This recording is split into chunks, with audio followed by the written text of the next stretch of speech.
in my 20s, I didn't think I really knew anything about the philosophy of yoga, so I read a lot. And then I tried to talk about it, but it seemed so fake. You know, when you read it from a book, it just doesn't seem right. But then after about 20 years of teaching, I've been teaching for like more than 40 years now, the Yoga and Daily Life Association in Australia, which is it's derivative from a long time before from Shivananda system, they invited me to give a talk on philosophy. And I really didn't think I was qualified. But then what I did was just make it come straight from the heart, not what I read in books, but what I felt and what made sense. And that's what I want to share with you. And so after many years of reading stuff, then I went back to read it, and I realized that if you really understand something, then you can understand it in a book. But if you don't understand it in your heart, reading it in a book doesn't make sense often. So what I want to talk about is Yama and Niyama as the first two steps of Ashtanga yoga. And Ashtanga yoga is this philosophy of yoga. In the modern world, Ashtanga has been confused with Ashtanga Vinyasa flow, because Ashtanga Vinyasa is what Iyengar taught and Patabi Joyce taught and Krishnamacharya taught, their teacher. But the Ashtanga is not the sequence. Ashtanga is the philosophy, which has 8 limbs, and it starts off by saying, I'm going to tell you about yoga, and yoga is when you still the fluctuations of the mind. It's the sutras of Patanjali. There's about 200 aphorisms, or 196 or something, and the 8 limbs are described with Yama as the first limb, Niyama as the second limb, and some people call them the do's and don'ts of yoga, but I think it's also a bad interpretation. After that, the sutras say almost nothing about asana, like 3 tiny little sutras. One, be firm but calm, sthira sukham asanam. The next one, just keep doing whatever activity you do long enough that it becomes effortless. And then next one says, then all dualities will cease and you'll become in some way in yoga. Then after that, the next 3 or 4 sutras talk about pranayama. It says, now that you can do something effortless for probably 3 or 4 hours, and then now you're ready for pranayama. And then it says about 4 lines about pranayama. There's breathe in, there's breathe out, there's not breathing. And then it says, but there's also a bit about timing and placement, where you breathe, how long you breathe. Then it says, but wait, there is a 4th. And you go, 4th what? It says the 4th is the place where you don't realize you're not breathing. It's called Kevala Kumbhaka. A breath retention is called Kumbhaka, but Kevala Kumbhaka is that breath retention that happens when you don't even realize. When Iyengar once said it in his book, where he said, everyone reaches samadhi at some point in their life. It may be only for a few split seconds. And it might be that moment when you're looking at a really beautiful sunrise or sunset and you go, wow, that's just awesome. And it was the moment just before you thought it. It was the moment that took your breath away. And that idea of something that takes your breath away doesn't mean you're suffocating. You're just in a place of just awe. And that place is the ultimate place of pranayama. And when it mentions that in the sutras, it says, right, now you're ready to do dharana, dhyana, samadhi, which are the later stages. And so the whole of the Ashtanga treatise is just a philosophical treatise, really. But the first 2 steps, I think, are very misunderstood, so I want to talk about them. Yama often sounds like 10 commandments. And the 10 commandments are not wrong, but it's how you treat children, I think. Like you tell children, don't kill something. I mean, none of us are going to go kill people, are we? Why? Because you're scared of going to hell? Or you're scared of going to jail? No, we don't kill because we just know it's not a good thing. So that's how you might treat someone who's not very intelligent. But you don't have to tell someone to not do something bad because of punishment or reward. You just have to know some things are good, some things are bad. For children, you may have to use punishment reward because they don't understand. But adults should understand. So when you talk about the 10 commandments of yoga, there's usually 10 yamas, but they reduce them to 5. So the 5, ahimsa, satya, asteya, brahmacharya, aparigraha. These 5 they sound like, and the way they're interpreted often sound like non-violence, this ahimsa, non-stealing, asteya, non-attachment, aparigraha, and satya, which can often mean don't lie, and often which the other one is brahmacharya, which often can be interpreted as no sex. So basically it's saying, don't be violent, don't be attached to anything, don't steal, don't have sex, and don't lie. It sounds like 10 commandments, 5 commandments. But actually, if you look at the Sanskrit, the prefix a in Sanskrit, as in ahimsa, asteya, aparigraha, does not mean non. It means the opposite of. So the opposite of violence is not non-violence, it's gentle. And when you say something like not doing, often your mind goes to the place of doing. So if I tell you, everyone, don't think of pink elephants, don't think of pink elephants, what do you think of? Is it pink elephants? No? So don't be violent, don't be violent. People's mind goes to violence. Really, this is not the way we should be. I believe that yoga is the recognition that our individual consciousness is one with a universal consciousness. It's the recognition that all traditional cultures have, that we are all connected as one family, that we're connected to the birds and the bees and the flowers and the trees, we're connected to the earth, like every traditional culture says. But it's not just traditional cultures that say this. Modern physics says exactly the same thing. Hypermodern physics says that everything is actually a manifestation of consciousness. And even someone like Elon Musk says that probably this is some sort of artificial simulation, a maya, an illusion, like they say in India, which is, he says there's only a 1 in 1 billion chance that it's not. And probably everything is just a manifestation of consciousness. So let's assume that. I also have a feeling for it because our body we think of as being one consciousness, but actually our body has 50 trillion cells, and 50 trillion cells are also merging with maybe up to 950 trillion other cells inside the body, which can be bacterial cells, other cells, microorganisms, which live inside us and actually affect the way we feel and think. And so it could be up to 1,000 trillion cells inside us. Each of those cells has a mind of its own. And, before I was a physiotherapist, I was a molecular biologist. I was doing gene cloning, and I used to do...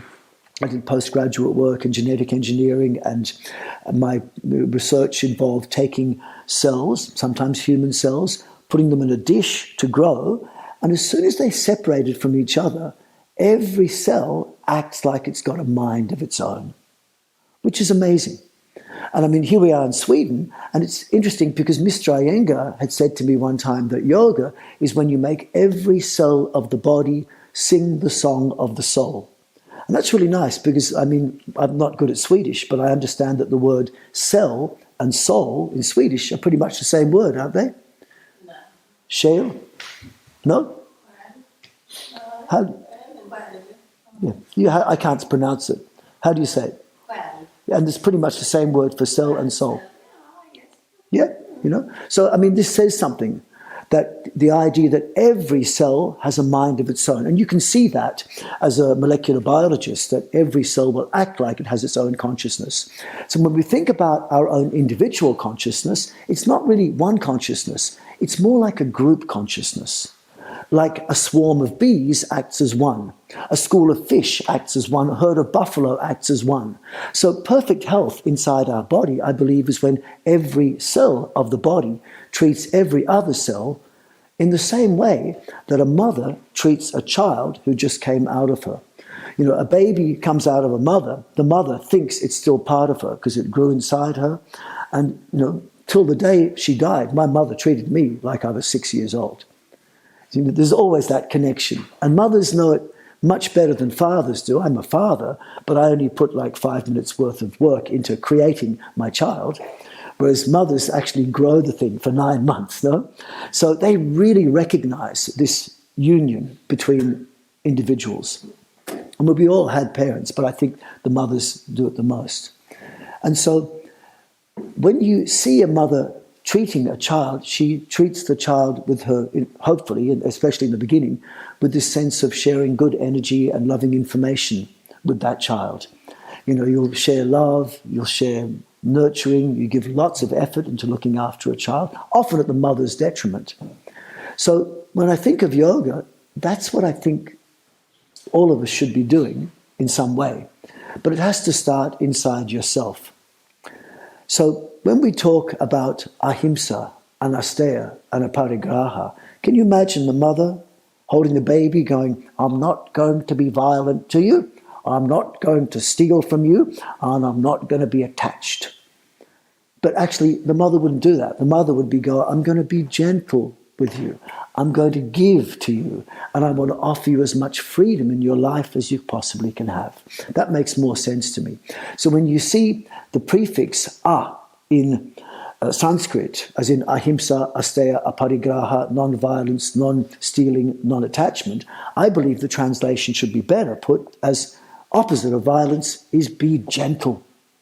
Opposite of stealing is giving, as in giving service, like many of you here working with karma yoga, of doing things to help each other and make the place a more wonderful place.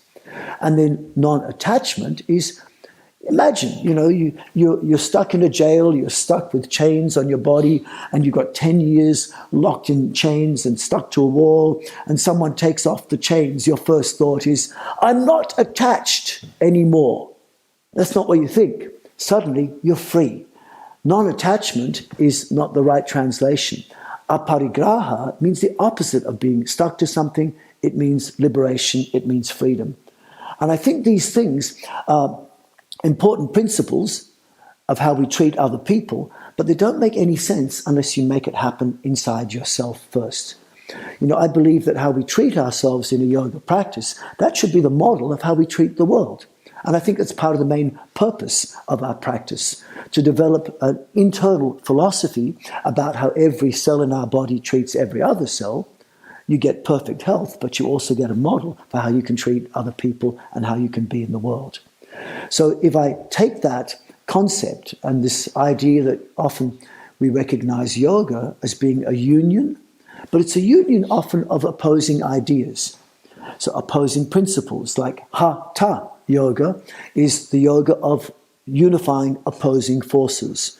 The sounds ha and ta mean, well, they don't mean anything in a Sanskrit dictionary. You have to actually go back to the text from Gorakhnath in about the 10th century, where they say that ha means sun and ta means moon. But it's allegorical.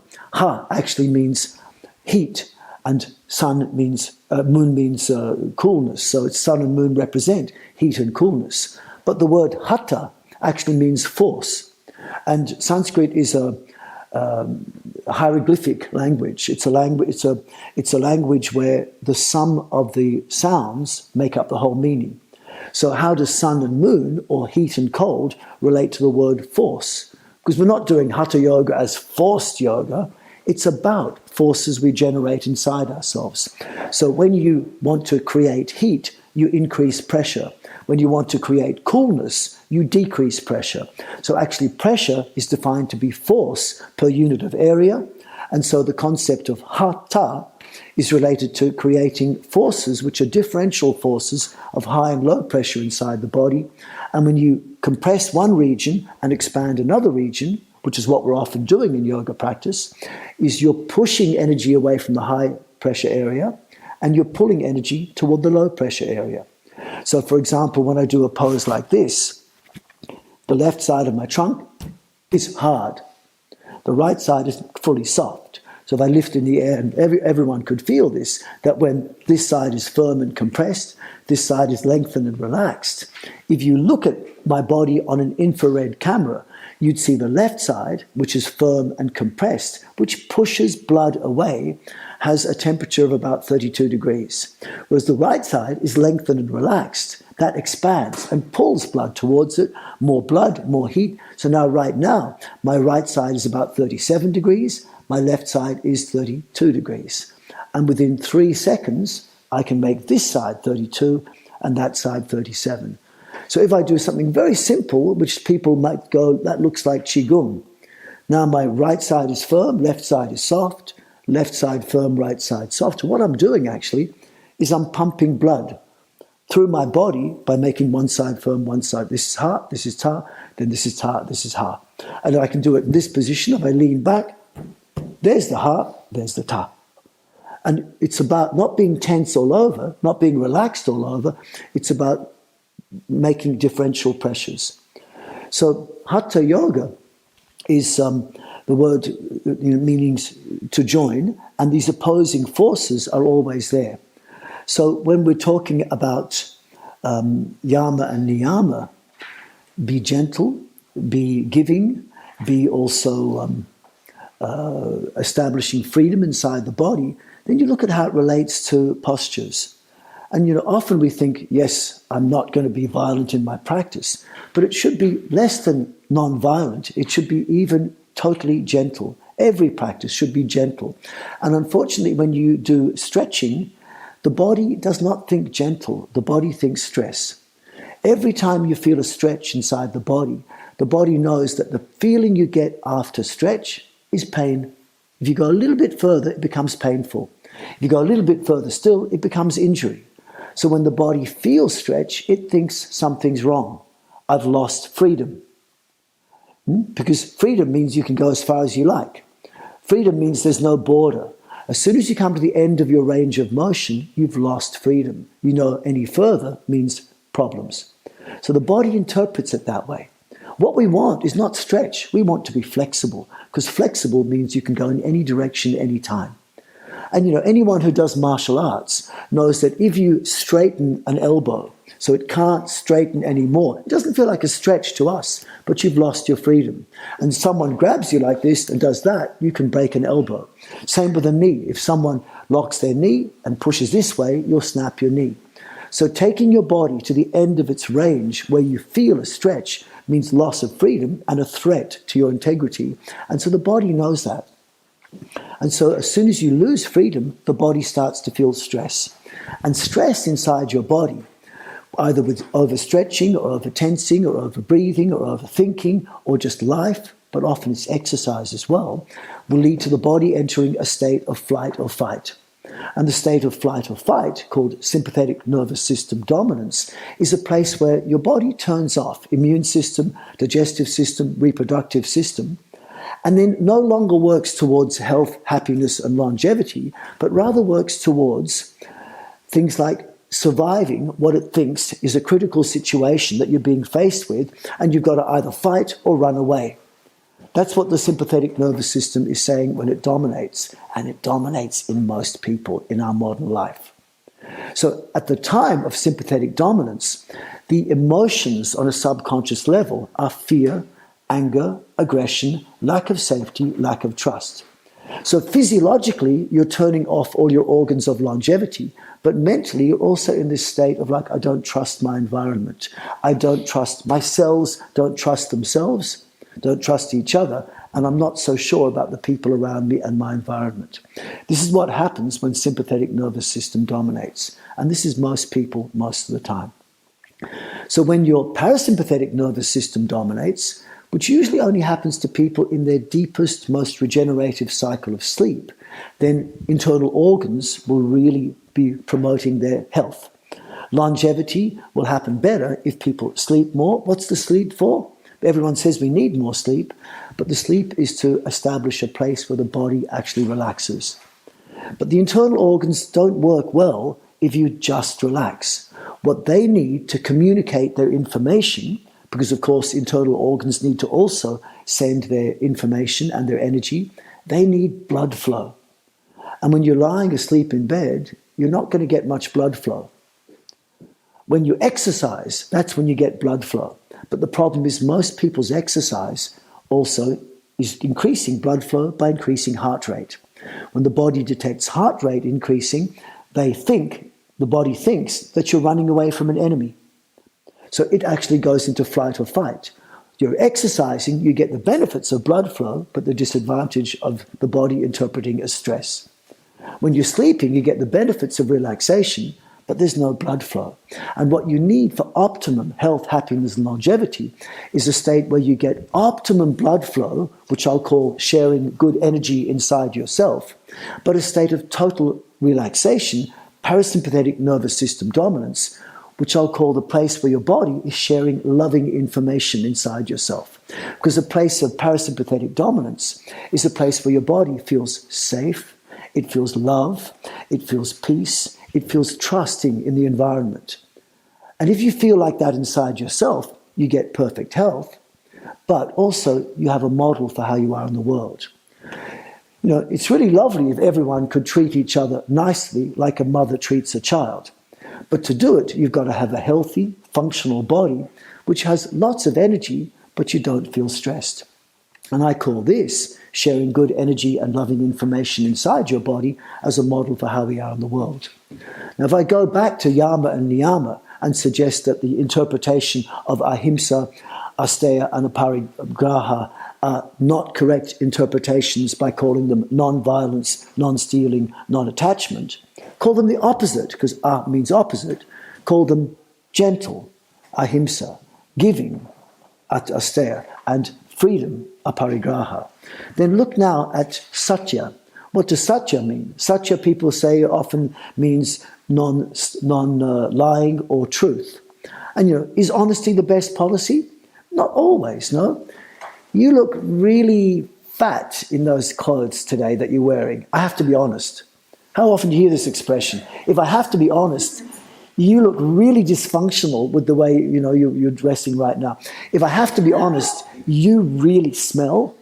Do you have to be honest? I mean, there are 1,000 thoughts in your brain.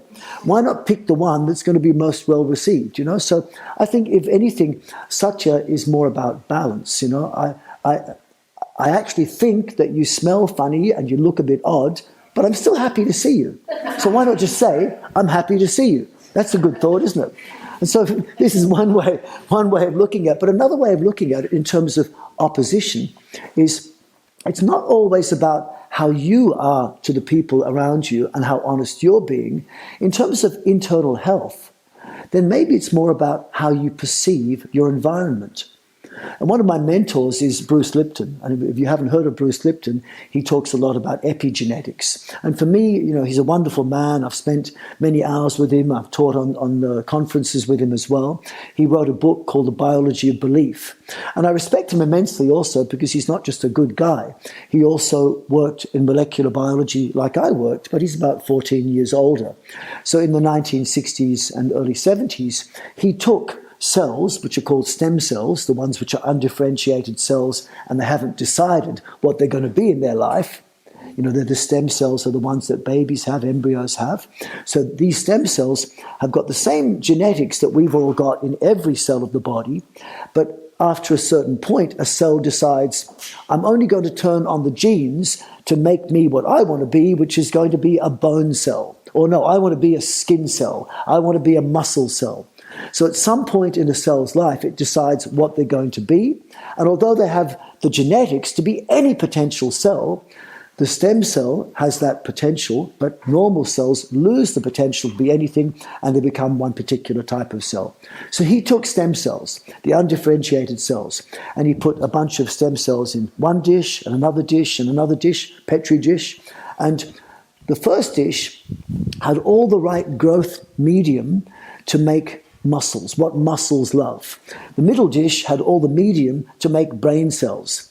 And the last dish had all the medium, all the growth medium, to make muscle cells. And what he observed was it wasn't the genetics that dictated what a cell becomes. It was the environment.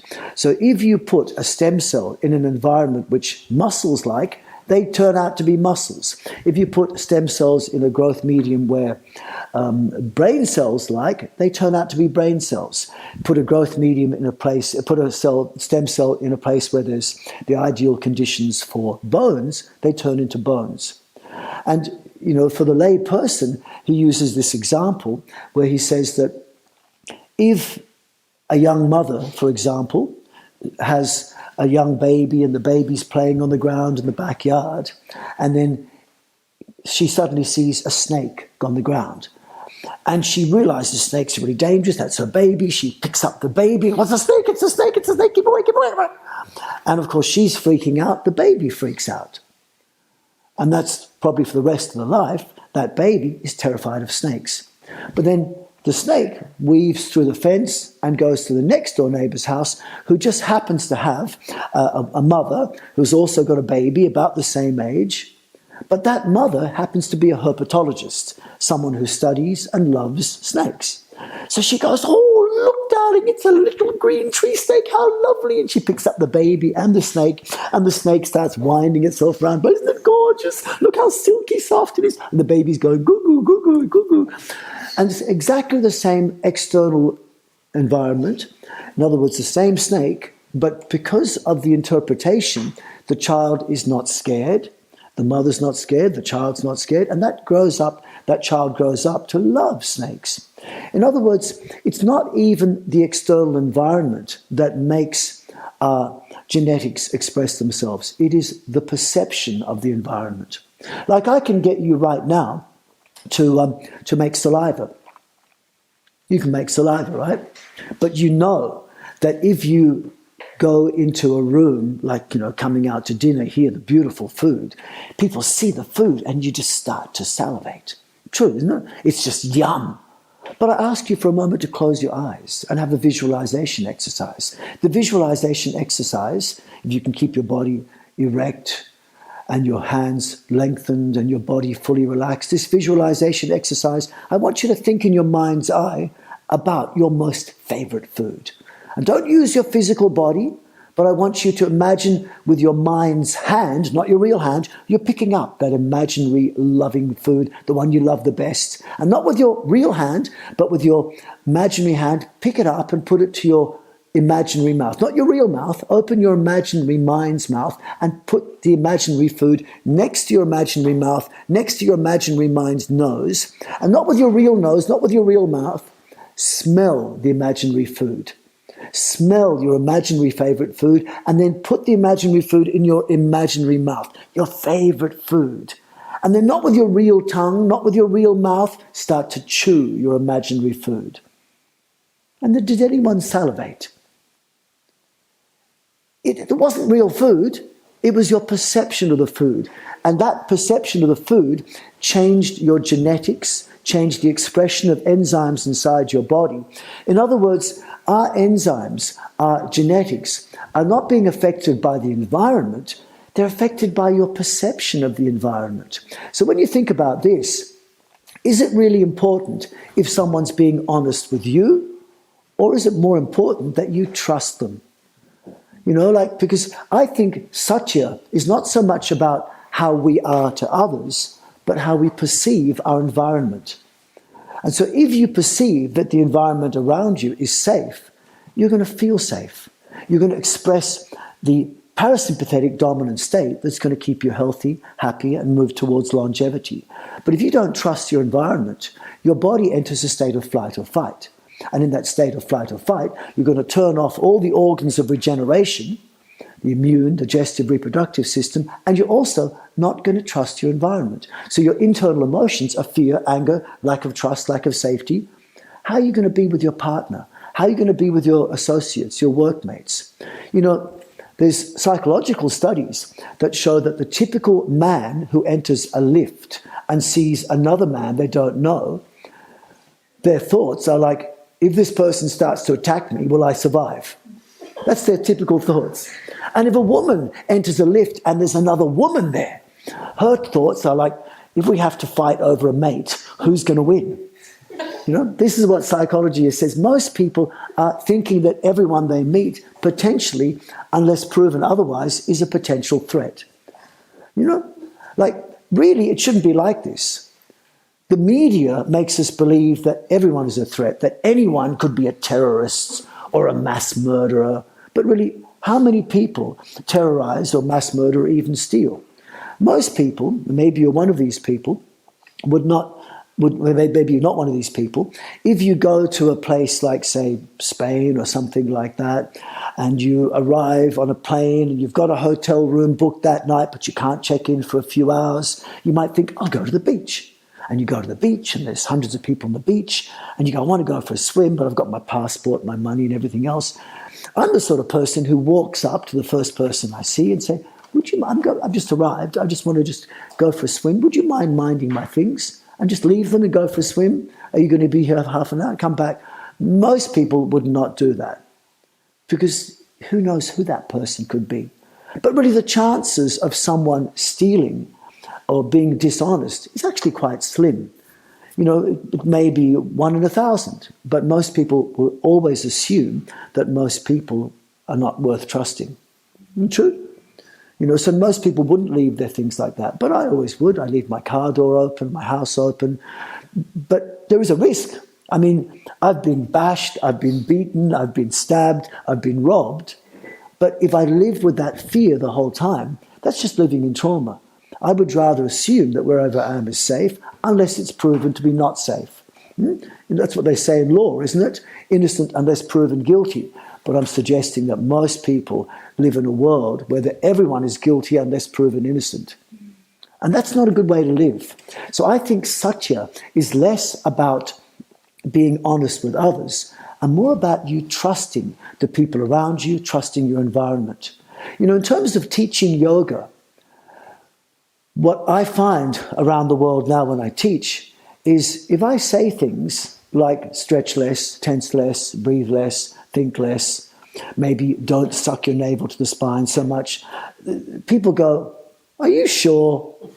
That's not what I've been told. In fact, usually at the end of the first week of my teaching on an intensive training, at the end of the week go, the first couple of days I wasn't sure, but now I realize you're saying the exact opposite of what everyone else says. But I can see it makes sense. But it usually takes a week. And that first week is me trying to prove to people that what I'm saying has some sense and that maybe the world of modern yoga lost its way a little bit and became less yoga and more exercise. Not that it's wrong to do exercise. There are time and place for it. But if you want yoga, then you don't want things that cause stress and anxiety and turn off your immune, digestive, reproductive system and put you into a place where your dominant subconscious emotions are fear, anger, aggression, lack of safety, lack of trust. So what I'm saying is I have these constant people coming up to me going, I'm not sure about what you're saying. On the internet, it's typical, you know. You can't say that. That's not true at all. But it never happened in the traditional world. If you were lucky enough to get a guru, a real guru, then the guru is like your father. You have to trust the guru. And you know that they're there as a guru because they have knowledge and they have your best intentions in mind. There are no gurus now. Now there's just the internet. And so I'm not a guru. I'm just someone who wants to share some of what I've learned over many decades. But I find I have to prove myself to people. And what it means is in a 1 month training, the first week is me trying to prove to people that what I'm saying has some credibility. I'm not complaining because, like I said, I'm not a guru. But wouldn't it be easier if someone you met, you could just trust them straight away? It would save me so much time if people actually believed what I was saying was true. But, you know, people don't. People always doubt. One teacher, I heard someone else say something different. I don't know about you. It wastes a lot of time. But my point is, Satya could be about trusting. And I think when it comes to yoga, if we could trust our teachings, it'd be good. But you can't in the modern world. And I'm not saying everything I say is correct either. But once there was a lineage. And one time I was with Desikachar, the son of Krishnamacharya, and he made an interesting comment. He asked everyone in the room, it was a group like this, he said, what is the purpose of yoga? And he said, you, and he points straight at me. And he said, what's the purpose of yoga? And I said, to realize that our individual consciousness is one with the universal consciousness, which I thought was a good thing to say. He goes, no. I go, okay. And he asked everyone in the room, what's the purpose? And he said, the purpose of yoga is the relationship between guru and shishya. The relationship between teacher and student. This is really important because it has to be a trusting relationship. It has to be a relationship like a mother treats a child. It has to be a relationship like your guru should be someone who really loves you. But I know that people like Iyengar and Patabi Joyce were really misinterpreted. Because when Iyengar would scream, "Rah, rah, rah," everyone got terrified. But all the local Indian people went, "Oh, that's Guruji, he's just going on again. He loves us, it's okay." But the Westerners would work too hard. They'd all get all tense, they'd all stretch. And that Iyengar yoga became translated to the West as I-anger. He was not an angry person. He was a really lovely person. He was gentle and loving. But like any parent, you have to be strict sometimes. But the Western mind is that the teacher is someone who's there to beat you up. But actually the teacher loves you. And that's what Satya should be. Not someone who's just telling you things, but someone you should trust, if it's a real guru. But I'm suggesting ourselves have to trust each other. And so on an internal level, if you're practicing in a way where the body feels apprehensive, you're not going to get a good result long term. You might get limited benefits on strength, flexibility, and fitness if you work hard and stretch more and tense more and breathe more and maybe think a lot about the exact details of the postures. But long term, it will cause stress, which will turn off immune, digestive, and reproductive functions. And so most of the people that I know that did lots of yoga with me in the I really started practicing modern yoga in the late 70s, early 80s. And that's when I started teaching, early 80s. It's like 40 years ago. But I did yoga also with my father, and I had a Tibetan Lama, but they didn't tell me it was yoga. I learned Nauli Kriya when I was 8 years old, but I didn't know it was yoga. But when I did start practicing in the early 80s, I went to learn with Iyengar and Patabi Joyce and other teachers as well. And many of my friends, along with me, practiced third, fourth series Ashtanga yoga, and it was really good. For fun, it was fun. But most of those people now in their 60s, like me, and in their 70s, many of them have quadruple joint replacements. Many of them got cancer and died. Many of them got brain tumors.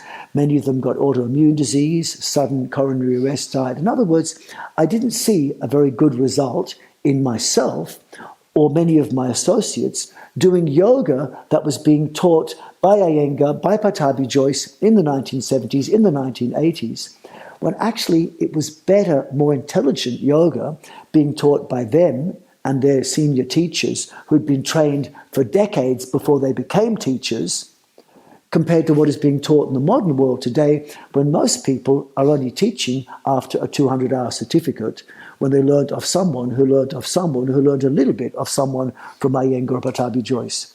In other words, the yoga that they taught didn't have a good result. I'm terrified of the consequences of what's being taught in the world today. It's just, to me, it's not yoga. It's overstretching, over-tensing, over-breathing, overthinking, or not thinking at all. Or doing something like yin yoga, for example, which I'm not saying is wrong.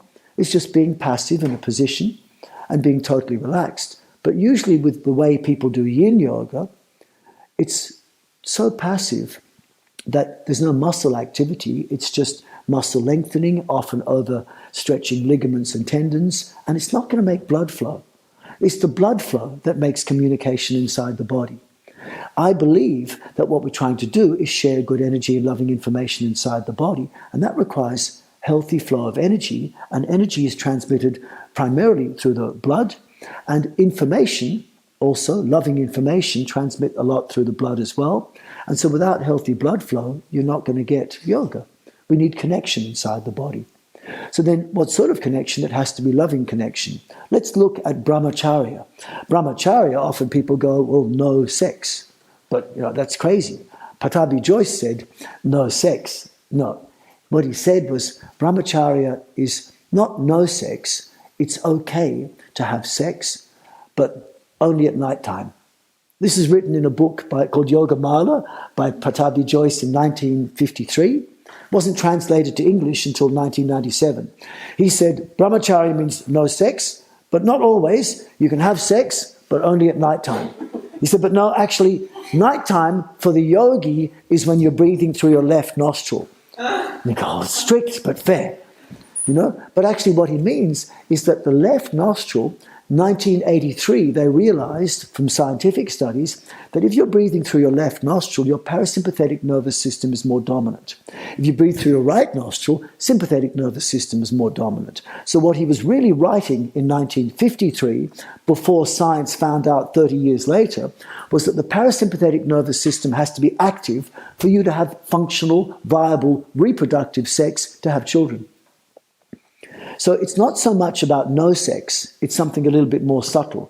So if you look at this idea of yoga being a resolution of opposing ideas, and it's not non-violent, it's gentle, it's not non-stealing, it's giving, it's not no sex, it's no bad sex.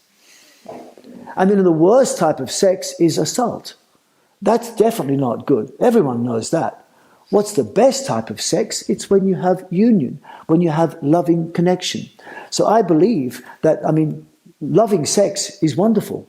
It makes children, but it also connects people. But you don't have to have sex to have loving connection. Loving connection can be just looking at someone, connecting with them, listening to what they say, looking into their eyes, resonating with someone else, and being there for them. That to me is brahmacharya. It means for me loving connection. So when I look at what I see Yama, and I don't think, don't be violent, don't lie, don't steal, don't have sex, don't be attached. I think, make a very gentle, trusting, giving of nourishing and loving connection and establishing freedom. So when I'm doing my practice, that's what I'm doing.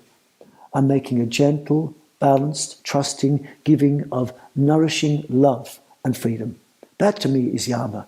And that's what I'm feeling and I'm looking for in my practice and in my teaching. But sometimes we have to also do a little bit of therapy and a little bit of boga. Iyengar said that you can't give modern people yoga.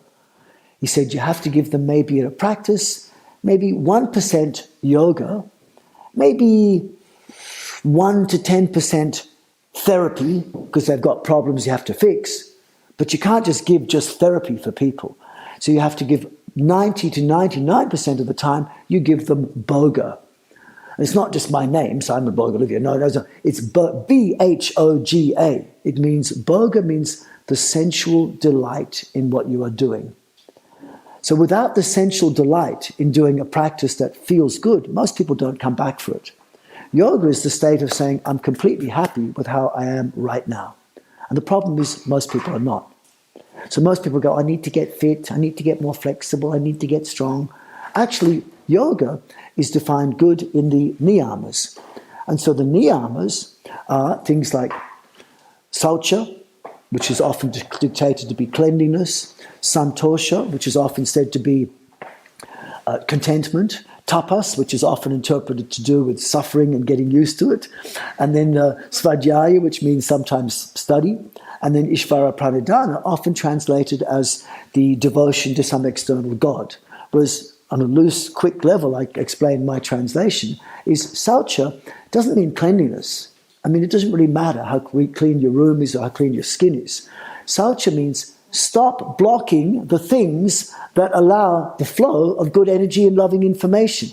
And they're the things including too much tension, too much stretching or bad postures, the worst of which being sitting, where the back of the body is overstretched and the front of the body gets compressed.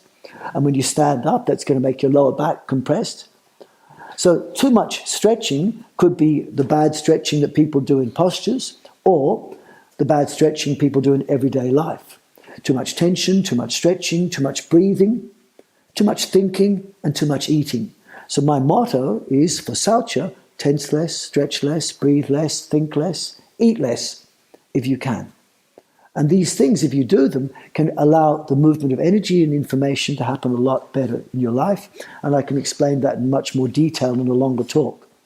Then santosha is not just be content. Santosha is the recognition that how you feel is how to choose to feel.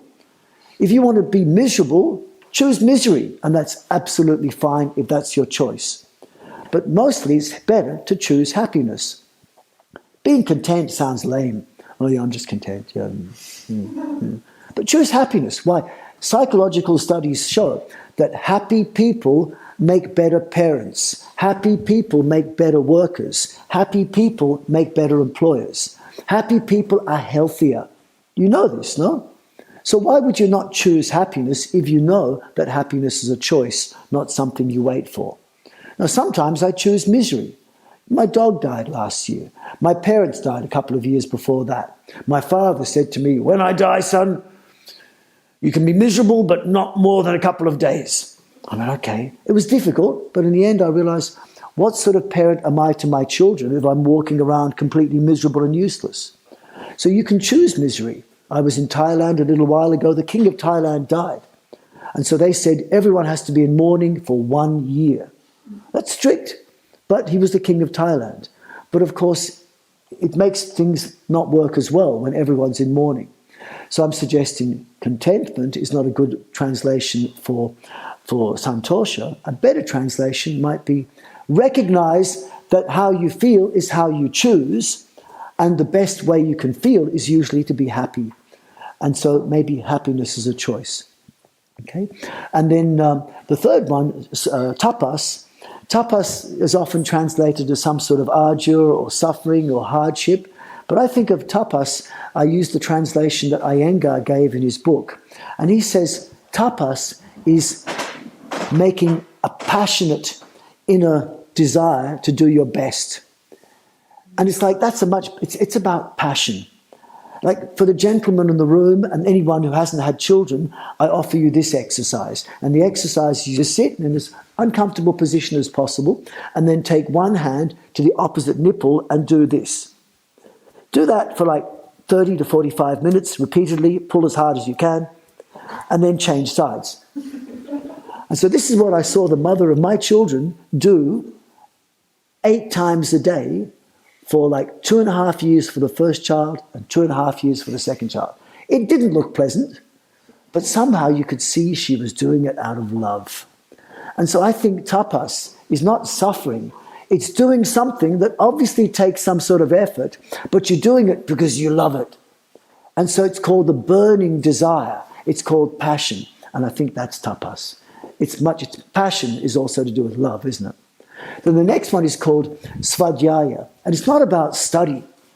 You know, in Vedanta, they say there's 2 types of knowledge. 2 types of knowledge. One is about the important things in life, the important knowledge. And the important knowledge is, who are you? Where did you come from? Why are you here? Where are you going? They're the important questions in life. Then there's the less important questions, the less important knowledge like nuclear physics. That stuff doesn't really matter. But the important questions in life are, who are you? Why are you here? So what is our purpose? I mean, who are you? I think we're all manifestations of some universal consciousness. We're all avatars, and one day we'll die and wake up and we'll have a memory. And the memory is, oh yeah, I remember being you, and I remember being you. You know how sometimes you might get given a photograph from an old friend who you haven't seen in 20 years or 30 years, and they show you this photograph of you and them in a group of people, and you'd completely forgotten that situation. But suddenly your life is richer because you remember something from a different time and place. And suddenly all these memories come flashing back. I think when we die, that's going to happen to us. And what we're going to happen is not dissolve into some cosmic soup. We're just going to suddenly remember, I remember when I was you. I remember when I was you. And suddenly our life is richer for it. You know, this is an interesting concept. So for me, self-study then is about these big questions. And a big question also is like, why are we here? Why are you here? Without purpose, people are lost. And psychological studies also show that someone who doesn't have purpose in their life struggles. I had a long chat with my daughter just earlier on today, who's 20 years old. And she's a beautiful soul, but at that age, 20, is that, what am I going to do with my life? Why am I here? So for me, if you haven't got a purpose, then think about this as a purpose. The purpose is recognize that we're all connected as one. It's not hard to work that out. Everyone's relatives. Everyone is a relative of everyone else. But also we're related to the earth, the trees, the flowers, and the bees, as I said. So once you recognize there is connection in the world, act like it. Act like it. And so for me, my purpose is to enjoy my life. It's the only one we've got. And then to look after my body. And then to help other people enjoy their lives. Because if we want to act like we're connected, you have to help other people. Do the things that I see all of you do here, which is give service, have devotional activities, have karma yoga to help other people. But to do that, you've got to have a functional body. And you've got to have energy. And if you've got energy with stress, it doesn't manifest well. So you've got to have a functional, pain-free body that you can do things with. You've got to have energy and you've got to be relaxed. And to do that, then, I say, enjoy your life. It's a choice. Look after your body. It's the only one we've got. And then use it to help other people enjoy their lives. That's my purpose in life. And anyone can take it. I think it's a good one. But you might find other little niches to help people by doing, I don't know, computer programming or something else to help other people. But it's important that if you're going to be functional, you have to have some purpose. And so the last one is Ishvara Pranidhan. Ishvara Pranidhan, often translated as devotion to some external God. But to me, it's like the principle of devotion. Devotion is that's bhakti yoga. That's love. So when I think about the meaning of niyama, I don't think of it as being, cleanliness and contentment and suffering and just study hard and be devoted to my external God. I think make a passionate tapas, inner quest, the svadhyaya, to remove the obstacles, saucha, of happiness, contentment, and santosha, and loving connection, devotion. So that's what I think that niyama means, is to make a passionate inner quest to remove the obstacles of happiness and loving connection, or rather share good energy and loving information inside yourself as a model for how we are in the world. And I think then, if everyone did that, the world would be a better place.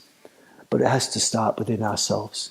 And so I'll finish by quoting, I think it was Deepak Chopra, and I've never met him, but I just read one time he said that we all make appointments all the time, every day. Everyone's got 10 appointments to make, and we try and keep them. But the one appointment that we should make and should keep, but often people don't, is the appointment with yourself, to do something for yourself to recognize the connection inside yourself. And that connection has to be done in a loving way, where you share good energy and loving information inside your body. And that can be a yoga practice, it can be a seated meditation, it can be a walking practice, it can be a little bit of karma yoga. But it works better in the long term if you can do something for yourself which actually helps you physically, physiologically, and mentally. The three aspects of our body. You can break the mental component of ourselves into mental, emotional, spiritual, whatever you like. But I just make three artificial categories. You need to look after your physical body. Do you need to stick your legs behind the head? Not really. It doesn't really help you. Do you need to do scorpion? I tried it. I did it. I tried for months. Eventually, my foot touched my head. I was expecting lights, trumpets, colors, but there was nothing. I was just as stupid the day after I put my leg in my head, the day I stuck as the day before. Really, we don't need the fancy poses. We just need a functional, pain-free body. Look after that. What do we need physiologically? Most people ignore it, but we need to have energy flowing through our body, and you need to predominantly have a relaxed frame of mind, a relaxed internal state. That's why I call it sharing good energy and loving information inside your body. That's physiologically very important. Then your internal organs work to help you reproduce. Not reproduce children, reproduce your cells. So that when you're 100 years old, and I've got two teachers who are in their 120s now, but they still ride their bicycles, they still move, they still practice, they're still called upon by their governments to come and give assistance. And those people are still regenerating, reproducing brain cells, reproducing skin cells. Some of my oldest teachers I'd walk up to, and they look old from a distance, but we come close, you touch their skin is like a baby's bottom, young. Regenerating skin cells. But sometimes you see young people, often Instagram superstars who've been at it for 10 years. They started when they're 25, now they're 35, they've got 1 million followers. And from a distance, you can see this trim, taut, cool looking body. They can do these amazing handstands or whatever they're doing. But when you get close, you look at them and their skin looks like leather. And to touch their skin, it's hard. It's not regenerating organs. It's body that is dying. And many of them do die. What we want is to regenerate, to reproduce, to have our cells treating every other cell like a mother treats a young baby, by sharing good energy and loving information. And so I think, if you can think about doing a practice each day, which is less to do with stretching and tensing and over-breathing and overthinking, and think about trying to make a practice which is less like a workout and more like a work-in. So I think exercise is like a workout. At the end of the workout, you have less energy, more need for food and sleep, and often you're sore the next day. Why are you sore the next day? Because while you're practicing in a workout, the body thinks flight or fight. Because most people are overstretching, overtensing, overbreathing, often overthinking when actually they should just chill out, or not thinking enough, and then they injure themselves. Why do people injure themselves in yoga and exercise? Because in flight or fight, you secrete adrenaline, cortisol, and endorphins. Adrenaline and cortisol are like coffee and cocaine. Endorphins, which the body secretes, are like the body's endogenous morphine. It's like heroin. It's like a painkiller. So sometimes you're doing postures, yeah, I can do this, no problem at all. Next day you go, oh my God, I'm so sore, I'm so sore. Why are you sore? Because you injured yourself the day before, but you're on painkillers. You didn't realize. Whereas what we want is to be not on painkillers, which is what the body secretes when you're in flight or fight. When you're fighting, if you're punching someone, if you've ever done martial arts, you can be hit 1,000 times, you don't feel a thing because you're fighting and the body knows, don't feel pain now, you can feel it tomorrow, and you do. But if you do a good yoga practice, when your body's not secreting heroin, then you'll find that you'll know if you're going to injure yourself. You won't injure yourself. But many people will exercise or do yoga, and the next day they feel it. Many people overbreathe as well. And overbreathing is really nice for some people. Why? Because the more you breathe, the less oxygen goes to your brain, the less blood goes to your brain, the less oxygen transfers from lungs to your blood, and your nervous system gets hypersensitive, and you don't actually transfer oxygen from your red blood cells to your body cells. But what you feel is you're not thinking so much in your head because you've got less blood there, and you feel in your body more, and you go, ooh, more tingly, amazing. Overbreathing does this. You can even get tetanus from overbreathing. But some people love it because it's a bit like marijuana, isn't it? You get out of your head and into your body, ooh, I can feel your body. But marijuana is great. But if you're about to have brain surgery and your brain surgeon says, I'm about to operate on your brain, you don't mind if I smoke a joint first, do you? And you go, actually, look, marijuana is good, but I don't think I want you operating on my brain on marijuana. In other words, it's dysfunctional. You don't want to finish a practice and be off your head.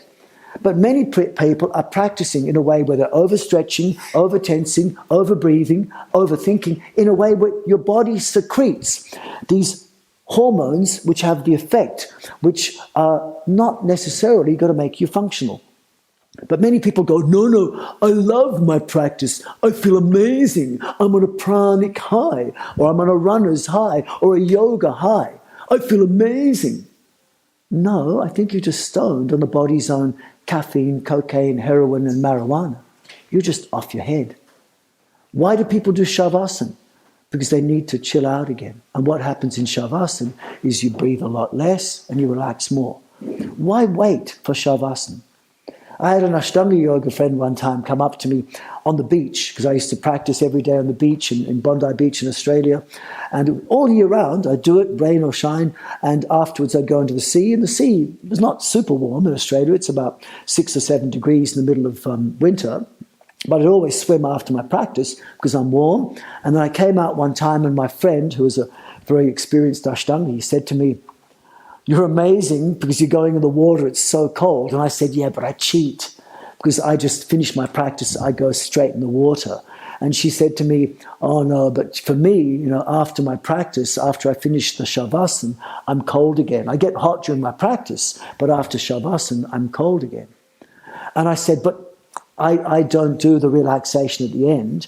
I just, I find I just stay relaxed all the way through my practice, and I don't need to relax. I don't need to lie down, relax, and then I can go straight in the water. She said, oh, no. She said, the shavasana, the relaxation at the end of your practice is the most important bit. And I said, well, that's why I do it all the way through. If it's that important. So for me, I come to my mat, and I don't, come to the mat like many people do. Because many people get to the front of the mat and they go, ooh, it's going to be intense. It's going to be intense. When you dive into the cold sea and you're going, ooh, it's cold. Ooh. And but after diving in, it'll be a little bit painful, but afterwards you can relax and you're going to feel great. Many people approach the practice, I showed some of you the other day, like this. We're going to practice. It's good, but when you stop, you feel so good. Many people come to the mat, they go, right, I'm going to do a practice. It's going to be intense. But in 90 minutes, I'm going to do shavasana. For me, I come to the front of the mat, and as soon as I come to the front of the mat, I go, shavasana. It should be the beginning of the practice and all the way through the practice. And if you give yourself even a little bit of time each day just to connect with yourself in a really loving, nurturing way, but not like sleep. Sleep's not enough. You have to be as relaxed as sleep, but with the same blood flow that you have doing exercise, but not with your heart racing. There's 11 other ways you can move blood in the body other than the heart, and they're the ones you should use.